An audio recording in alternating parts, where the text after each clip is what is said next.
हे guys, welcome back. So आज की video में हम फंडामेंटल एनालिसिस करेंगे पोल्का डॉट का। पोल्का डॉट किस तरह का कॉइन है, किस तरह से वर्क करता है, मेजर डेवलपमेंट क्या होने वाले हैं भविष्य में, और इसकी टोकनोमिक्स किस तरह की है, कितना ग्रो कर सकता है। ऐसे सारे सवालों का जवाब आपको इस वीडियो में मिल जाएगा। तो स्टार्ट करते हैं वीडियो। अगर आपने अभी तक चैनल सब्सक्राइब नहीं किया है तो चैनल सब्सक्राइब जरूर करो and press the bell icon, ताकि आपको सारी अपडेट टाइम पे मिलती रहे। बेसिक डिटेल देखोगे तो $6.2 पर ट्रेड कर रहा है। 1.13 बिलियन इसकी सर्कुलेटिंग सप्लाई है। 1.24 बिलियन इसकी टोटल सप्लाई है अभी करंट में। मैक्सिमम सप्लाई यहाँ पे अपडेटेड नहीं है, क्योंकि मैक्सिमम सप्लाई इसकी फिक्स है ही नहीं। इसमें इन्फ्लेशन होता है और सप्लाई इसमें बढ़ती है, बट इन्फ्लेशन का जो रेट है वो फिक्स है। करंट में मार्केट कैप देखो तो $6.96 बिलियन की अभी मार्केट कैप है। और आगे अगर पास्ट में देखोगे तो अच्छी खासी पहले मार्केट कैप इसने अचीव की थी। आगे चल के कितना ग्रो हो सकता है हम टोकन पार्ट के बाद डिटेल में देखने वाले हैं। अगर आप इसको बाई करना चाहते हो तो आप इजीली पैनकेक स्वैप पे बाई कर सकते हो, क्योंकि बाइनेंस स्मार्ट चेन का यहाँ पे क्रॉस चेन लिक्विडिटी प्रोवाइड की गई है। अगर आप एक्सचेंज पे बाई करना चाहते हो तो मेजरली सारे एक्सचेंज पे आपको ये मिल जाएगा। आप एक्सचेंज का नाम लोगे, वहां पे आपको इजीली ये अवेलेबल होगा। आप चाहो तो बाइनेंस पे इजीली बाई कर सकते हो। बाइनेंस पे सेवरल पेयर्स अवेलेबल है, तो आपके लिए काफी इजी रहेगा बाइनेंस पे बाई करना। Even you can buy on another other exchange also. WazirX पे भी अवेलेबल है एंड अदर एक्सचेंज। पैनकेक पे बाई कर सकते हो, ट्रस्ट वॉलेट में ही रखना, बट प्रेफर करना बाइनेंस पे बाई करने के लिए या ट्रस्ट वॉलेट में बाई करने के लिए, rather than buying it on Indian exchanges, जो मैं बोलता हूँ आपको अवॉइड करने के लिए। अब थोड़ा सा समझते हैं वर्क कैसे करता है और क्यों इसकी इंटरऑपरेबिलिटी की इतनी ज्यादा चर्चा है, क्यों वेब 3.0 का ये one of the important coin है और कह सकते हैं वेल डेवलप्ड कॉइन है और आगे चल के अच्छा खासा परफॉर्म करेगा। तो बेसिकली आप ऐसा समझो, प्राइम फीचर अगर बात की जाए तो ये बेसिक जो मैकेनिज्म होती है ये आप ऐसा समझ लो इसकी एक रिले चेन है, जिसको लेयर जीरो चेन बोल सकते हैं। लेयर जीरो क्यों बोलते हैं? क्योंकि वो एक तरह से बेस फाउंडेशन है, उसके ऊपर लेयर वन कई सारी चेन पैरेलल रन कर सकती हैं, जिनको पैरा चेन्स बोलते हैं। जिसका अभी कुछ टाइम पहले ऑप्शंस भी हुआ था, आपको पता था। बाइनेंस नहीं किया था तो आपने देखा था कि कई सारे प्रोजेक्ट फिर इसके साथ जुड़े। तो वो पैरेलल में जो चेन बन करेंगी, जो चेन रन करती है, वो लेयर वन चेन है, तो इसको आप लेयर जीरो कंसीडर कर सकते हो, which is the relay chain. इसमें पैरा चेन्स भी है, रिले चेन भी है, एंड उसके बाद पैरा थ्रेड्स है भी, विच इज वो ज्यादा इंटीग्रेटेड है कंपेयर टू पैरा चेन्स। तो थोड़ा सा डिफरेंट है, अदरवाइज बेसिकली आप समझोगे तो ऐसा समझ लो पैरा चेन्स की तरह है। और उसके बाद फिर जो फोर्थ पिलर आता है इसका, वो है ब्रिजेस। कई सारे इसमें ब्रिज हैं जिसकी वजह से जो उसकी पैरा चेन्स हैं वो इंटर ऑपरेबल हो पाती हैं, जो डेटा है और असेट्स है उनको ट्रांसफर कर पाती है दूसरे ब्लॉकचेन के साथ, और इवन इन बिटवीन देम। यानी पैरा चेन्स आपस में भी ट्रांसफर कर सकती हैं और दूसरे ब्लॉकचेन, दूसरे इकोसिस्टम में भी वो जो असेट्स और इन्फॉर्मेशन है वो कम्युनिकेट कर सकती है, ट्रांसफर कर सकती हैं।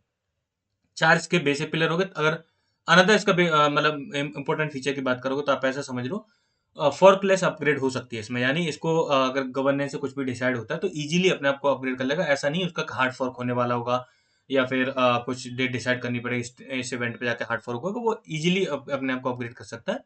तो काफी ज्यादा कह सकते हैं एडजस्टेबल है। ये भी इसका एक इंपॉर्टेंट फीचर आप कंसिडर कर सकते हो। कंसेंसस की अगर बात करें तो नॉमिनेटेड प्रूफ ऑफ स्टेक पे वर्क करता है। नॉमिनेटेड प्रूफ ऑफ स्टेक जैसा ही है, लेकिन उसमें थोड़ा सा डिफरेंस है कि जो वैलिडेटर्स होते हैं उसको जो सर्टेन पर्सन नॉमिनेट करते हैं, जिनको नॉमिनेटर बोलते हैं। और नॉमिनेटर कौन होते हैं? जो स्टेकर्स होते हैं, यानी जो अपने पोलका डॉट के टोकन वहां पे स्टेक करेंगे, वही वोट मतलब डिसाइड करेंगे कि किसको वैलिडेटर बनना है। वैलिडेटर जो बनेगा और जितना ज्यादा उसके साथ नॉमिनेटर जुड़े होंगे, उतना ही ज्यादा वो बेटर होगा उस कंडीशन में। अब एक चीज और यहाँ पे ध्यान रखनी है, अगर इसके फंक्शनिंग की अगर बात करें तो चार मेन कह सकते हो पोर्शंस हैं जिसकी तरह से फंक्शन कर सकता है। पहला है ऑब्वियसली नॉमिनेटर है। नॉमिनेटर जो कह सकते हैं जो स्टेकर होते हैं वो वैलिडेटर को चूज करते हैं। वैलिडेटर आप टॉप पे समझ लो, यानी वो सबसे ऊपर, और वो ट्रांजेक्शन को वैलिडेट करता है।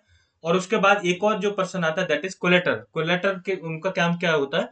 जो पैराचेन से इनिशियली वर्क करते हैं, जिनपे लिक्विड मार्केट होती है इनिशियली, तो मोर ऑफ लाइक आप ऐसे समझ लो प्रूफ ऑफ वर्क पे जैसा ब्लॉक प्रोडक्शन होता है वही काम कोलेटर करते हैं।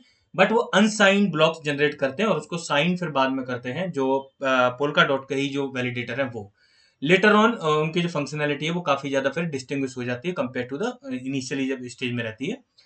अनदर जो फोर्थ आप इसे एक मतलब फंक्शनिंग का पार्ट समझ लो, वो उन्होंने नाम दिया फिशरमैन। फिशरमैन काइंड ऑफ ऐसा समझ लो जो इस चीज को डिटेक्ट करते हैं कि कभी भी कोई भी इलीगल या इलिसिट एक्टिविटी तो नहीं हो रही इकोसिस्टम में। अगर होती है तो उसको रिपोर्ट करते हैं, और उस केस में अगर कोई वैलिडेटर अगर ऐसा करता है तो उसको पनिशमेंट के तौर पर उसके जो स्टेक पोल्का डॉट टोकन होते हैं वो जब्त हो जाते हैं, और उसके बाद उसको वैलिडेटर से हटा दिया जाता है। अब कौन सी इलीगल एक्टिविटी हो सकती है? अगर एक इनवैलिड ब्लॉक को भी वो वैलिड करके और उसको पास कर दें, या फिर ऐसा हो सकता है कि एक at a time more than like more than one space में, और वो ब्लॉक साइन करें एट द सेम टाइम, जबकि उनके जो एक को ही साइन करेंगे एट द टाइम, तो उस केस में भी उसको इलिसिट एक्टिविटी कंसीडर करते हैं। तो इससे भी प्रॉब्लम क्रिएट होती है। कुछ और भी सर्टेन एक्टिविटी जिनको इलिसिट कंसीडर करते हैं, जब कोई स्टेकर मतलब वैलिडेटर है, वो जब वो मैनिपुलेट करना चाहिए इकोसिस्टम को, तो उसमें fisherman comes into the role, और वो क्या करते हैं, उस चीज को रिपोर्ट करते हैं, देन उस पर सर्टेन एक्शन लिए जाते हैं। अब थोड़ा सा जाते हैं फर्दर डिटेल्स में। इसका पहले रिडोमिनेशन हुआ है, यानी पहले इसकी 10 मिलियन सप्लाई थी, उसके बाद इसका 100x का रिडोमिनेशन हो गया, यानी आपके पास अगर पुराने एक डॉट टोकन था तो उसके आपको 100 नए टोकन मिल गए, तो आप 100 से मल्टीप्लाई करोगे तो नई सप्लाई हो गई फिर उस टाइम पे 1 बिलियन। 1 बिलियन सप्लाई होने के बाद इसका पहले तो आईसीओ आया था, और आपका उसके काफी टाइम बाद इसका रिडोमिनेशन हुआ है। रिडोमिनेशन करने का इनका मकसद क्या था? फ्रैक्शंस को अवॉइड करने के लिए। सप्लाई ज्यादा हो जाएगी तो फ्रैक्शंस वाले जो झंझट है उससे मतलब उसमें नहीं पड़ना पड़ेगा ज्यादा ओवर। ऐसा नहीं 10,4 फ्रैक्शन 5 फ्रैक्शन तक जा रहा है क्योंकि वैल्यू ज्यादा बढ़ गई है, इस वजह से उन्होंने इसको रिडोमिनेट कर दिया। अब रिडोमिनेट होने के बाद अभी जो 1 बिलियन सप्लाई मतलब उस टाइम पे 1 बिलियन सप्लाई होगी, उसके बाद इसमें फिक्स इन्फ्लेशन रेट है 10% का, यानी हर साल 10% नए डॉट टोकन जो डॉट टोकन है वो सर्कुलेशन में आ जाते हैं। अब थोड़ा सा फर्दर और डिटेल्स में जाते हैं। अगर इसके आपको फंक्शनिंग को समझना है तो आप इसका व्हाइट पेपर जब डिटेल में पढ़ोगे तो वहां पे आपको कुछ इस तरह का मैकेनिज्म दिख जाएगा। यहाँ पे ये रिले चेन है, रिले चेन का फिर एक्सटेंडेड मतलब वर्जन है, यानी सेकंड ऑर्डर है रिले चेन का, और उसके ऊपर फिर पैरा चेन्स वर्क करती हैं। उसके बाद पैरा चेन के यहाँ पे ब्रिज है, for example other virtual machine के साथ, जैसे इसको मतलब इंटरऑपरेबल होना, तो यहाँ पे इथेरियम का सिंबल दिखा दिया है। यहाँ पे ये कोर में वैलिडेटर होंगे, फिर कोलेटर का इक्वलेटर यहाँ पे होंगे। इस तरह से उन्होंने डिफरेंट डिफरेंट रूल्स को रिप्रेजेंट किया है। इस तरीके से द होल इकोसिस्टम वर्क्स। अगर आप इसका एक्सप्लोरर ओपन करके देखोगे तो बाइनेंस स्मार्ट चेन पे इन्होंने 15.99 मिलियन की जो क्रॉस चेन लिक्विडिटी प्रोवाइड की है, तो उससे काफी कम सप्लाई है कंपेयर टू जिसकी अभी करंट में सर्कुलेटिंग सप्लाई, तो उससे प्रॉब्लम नहीं है। फिर भी आप जो टॉप होल्डर में देखोगे तो एक के पास 39% सप्लाई है, लेकिन वो 6.2 मिलियन है। तो अगर आप ओवरऑल प्रोपोर्शन में देखोगे तो कोई दिक्कत वाली बात नहीं है, कोई पर्सन इसको होल्ड कर रहा है और बाइनेंस हॉट वॉलेट से काफी टाइम से विड्रॉ विड्रॉ करके इसमें होल्ड करता जा रहा है। कोई बड़ी वेल है ये, आप देखो बाइनेंस के हॉट वॉलेट से काफी ज्यादा ट्रांजेक्शन हो रही है। 4 दिन पहले भी की उसने, 18 घंटे पहले भी की है, एंड वो काफी एग्रेसिवली इसको बाई करता जा रहा है। उन्होंने अपना पोल्का डॉट ने भी रिसेंटली अपना रोड मैप लॉन्च किया है, उसमें कई सारी चीज़ों पे वो जो आगे वर्क करने वाले हैं। असिंक्रोनस बैकिंग पे वर्क करेंगे, पैराथेड्स जो नेक्स्ट जनरेशन शेड्यूलिंग उस पर वर्क करेंगे। ऐसा आप जेनेरिक टर्म देखोगे, S C M V three पे वर्क करेंगे, एंड देन फ्रेम पे टू वी पॉइंट वर्जन 2 पे। गवर्नेंस ओवरऑल की बात यहाँ पे क्या आती है कि पहले ये इन्होंने रियलाइज किया कि ये जो पोल्का डॉट्स का होल गवर्निंग सिस्टम है वो काफ़ी ज़्यादा सेंट्रलाइज्ड है, काफ़ी ज़्यादा इन्फ्लुएंस है जो पेरेंट कंपनी है उसका। Then they opted for the decentralise governance का। इसमें क्या हो पाए कि पूरी तरह से डाओ जैसा फॉर्म हो पाए और उसमें कम्युनिटी के पास ज़्यादा पावर हो। तो उन्होंने क्या किया, गॉव 2 के नाम से आप यहाँ पे देखोगे पोल्का डॉट का गवर्निंग 2.0 जो डिसेंट्रलाइज गवर्नेंस है उसको इन्होंने इंट्रोड्यूस किया है जुलाई में। अब ये क्या हो, अब इस पे पहले टेस्टिंग होगी। अब टेस्टिंग कहाँ पे होती है? हमेशा पोल्का डॉट का जो एक कह सकते हैं जो भी पैरा चेन है, ब्लॉक चेन है जो इस पे आती है, इससे पहले टेस्टिंग होती है कुसुमा पे। कुसुमा की फंडामेंटल एनालिसिस वीडियो हम जल्दी बनाएंगे, और उसमें अगर वो पैरा चेन्स चाहे तो वहां भी स्टिक हो सकती है, यानी उसी पे रन कर सकती है, चाहे तो फिर पोल्का डॉट के इकोसिस्टम पे डिप्लॉय कर सकते हैं उसको। तो अब ये जो गवर्निंग 2.0 है, यानी गवर्नेंस 2.0, वो पहले वहां पे टेस्ट आउट होगा। अगर सब कुछ सही रहेगा, कुछ इसमें इंप्रूवमेंट करना हो तो वो करेंगे। आफ्टर दैट ये यहाँ पे डिप्लॉय हो जाएगा।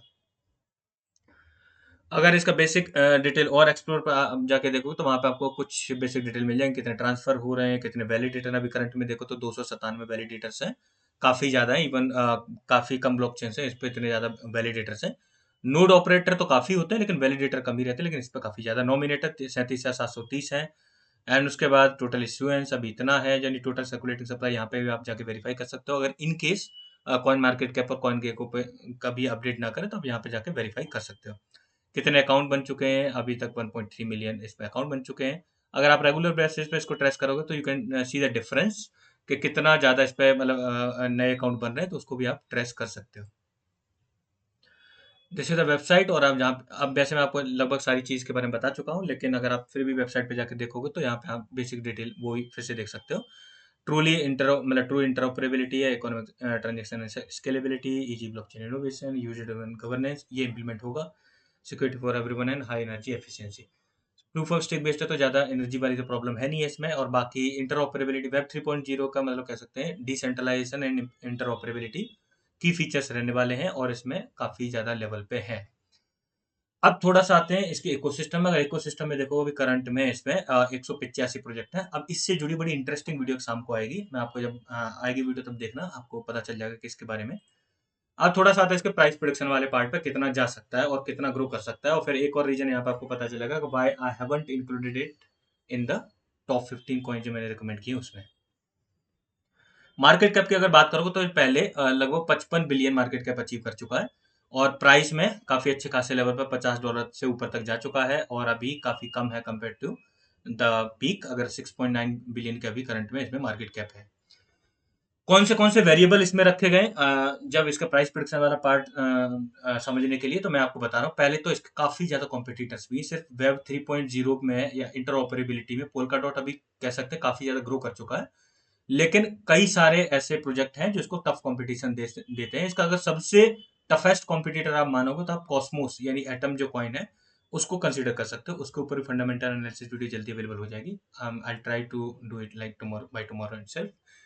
और भी है, फैंटम भी काफी अच्छे लेवल पे इंटरऑपरेबल है, ऐसे करके लाइक मतलब आपको सीरीज ऑफ कॉइन्स मिल जाएंगे। तो इसके कह सकते हैं कंपटीशन भी हाई है, ऐसा नहीं है कि काइंड ऑफ लाइक इसकी मोनोपोली है। दूसरा जो फैक्टर है कि वेब 3.0 का जो अडॉप्शन होगा, it won't be like sweep, वो नहीं होगा adoption, it will be gradual. क्योंकि अगर वेब 1.0 से 2.0 में जो ट्रांजिशन हुआ था वो भी बहुत स्लो प्रोसेस था, ग्रेजुअल प्रोसेस था। तो उसी को रेफरेंस लेते हुए हम ये मान के चलते हैं कि वेब 2.0 से वेब 3.0 में जो ट्रांजिशन है वो एकदम ओवरनाइट या एकदम एक साल में हो जाए, 2 साल में हो जाए, ऐसा नहीं होगा। It will happen in a decade. तो ये काफी लंबा प्रोसेस है और धीरे धीरे करके अडॉप्शन बढ़ेगा, और जैसे जैसे अडॉप्शन बढ़ेगा तो लोग मूव ऑन करते जाएंगे उसकी तरफ। तो वो भी ध्यान में रख रहे हैं। और जो इसकी इंटरऑपरेबिलिटी के ऊपर जो प्रोजेक्ट ऑलरेडी बिल्ड हो रहे हैं उनकी परफॉर्मेंस और वो कितना ग्रो कर सकते हैं वो भी थोड़ा सा कंसीडर करके चल रहे हैं, तब हम इसको एज्यूम करते हैं कि ये कितना ग्रो कर सकता है। अब नियरली ऐसा समझ लो, इसमें $150 बिलियन तक पहुंचने का पोटेंशियल है अगले बुल रन तक। और उसके लिए हमने यहाँ पे ये भी कंसीडर किया है कि इसमें 10% सप्लाई इन्फ्लेट भी हो जाएगी। अगर अभी 1.24 बिलियन है अभी करंट में, मतलब टोटल सप्लाई है, और 1.13 बिलियन सर्कुलेशन में है। तो जो अगर इन्फ्लेशन होगा वो होगा with respect to the total supply. तो उस केस में आप देखोगे तो जितने सर्कुलेशन में आएंगे, यानी आप ऐसा समझ लो 124 मिलियन जो नए डोट टोकन जो सर्कुलेशन में आ जाएंगे, तो उनको भी अगर इंक्लूड करोगे तो आप 1.25 बिलियन सर्कुलेटिंग सप्लाई अज्यूम करके चल सकते हो इसकी, अभी से लेके एक साल बाद। तो 1.25 बिलियन के रेस्पेक्ट में अगर देखा जाए तो आप ऐसा समझ लो यहाँ से 19 गुना करने की मैक्स कैपेसिटी अभी दिख रही है अगले बुल रन तक। और लगभग $119 पे जाके उस टाइम पे ट्रेड करेगा, ऐसा आप अज्यूम कर सकते हो। अब कुछ चीज और थोड़ा सा डिटेल में समझते हैं कि $119 के आसपास जाके ट्रेड करेगा, 19 गुना होगा। अगर आपको सेफर साइड ऑप्शन चाहिए तो ये भी आपके दिमाग पहले दो क्वेश्चन आए होंगे, कॉस्मोस चूज करें या फिर पोल्का डॉट को चूज करें। तो पहले कॉस्मोस का फंडामेंटल एनालिसिस डीपली कर लेते हैं, then I will give my unbiased opinion कि कॉस्मोस चूज करना चाहिए, पोल्का डॉट करना चाहिए।